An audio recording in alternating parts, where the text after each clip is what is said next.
Now we have the Kroger brand, which is the most affordable that you can buy.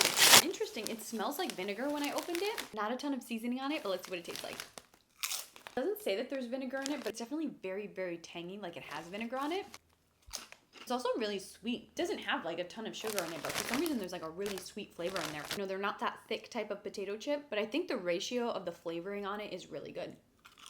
It's a lot more pungent than I thought it was gonna be based on the amount of powder and like seasoning on top of them. Really, really nice, crispy, airy. The flavor is really good too. Love the price. Let's try the last one though. Now we're gonna try the Utz brand, and honestly, this is why I did this ranking, was because I haven't been able to find Utz chips on the West Coast, and I saw this at a store and was like, we're doing a ranking for sour cream and onion. Utz was like a classic brand in New England where I grew up. Not sure where they are based regionally. I'll put it up here. They're definitely not very common to see in SoCal. They have ridges. There's not a ton of powder on top, but let's see what it tastes like.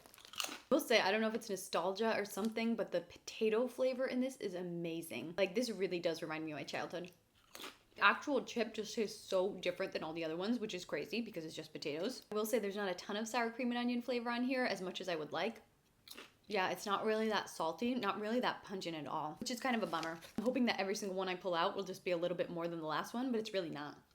Yeah, like a slight hint of onion, but I'm not really even getting garlic or sour cream in there. Great texture though, and the potato quality is amazing. Time to rank them though. Let's get into it. At number 6, I'm gonna do the Christies, which is a bummer because it does tailor to a lot of food allergies, but it just wasn't for me. They just tasted a little bit too bland. Then at number 5, oh, this kills me. I'm gonna do the Utz. I do love the texture of them, and they are probably my go-to plain chip. There just wasn't enough flavoring on here. Then at number 4, I'm gonna do the Ruffles. They had a great texture, but once again, they just didn't have enough flavor packed to them. There were others that really did. Then at number 3, I'm gonna put the Kroger brand. Was pleasantly surprised by this. They had such a nice pungent flavor to them. They were light and crispy and airy. I think for the price, this is probably the best one you're gonna get. Then at number 2, I'm gonna put the Lay's. Like, these were incredible, better than I remembered them to be. Honestly, it just tastes like sour cream and onion dip so much. They are so delicious, but there's one that beat it, and that's the Vickies. This was honestly incredible. I have never had such a good sour cream and onion chip in my life. They're just so pungent and tangy and salty and oniony and garlicky. I loved them, and they're my number 1. So this is my sour cream and onion chip ranking. This one was really, really fun. I was surprised I couldn't find a ton of sour cream and onion chips, but I'm curious which one is your favorite. Put it in the comments below and come back soon for another video.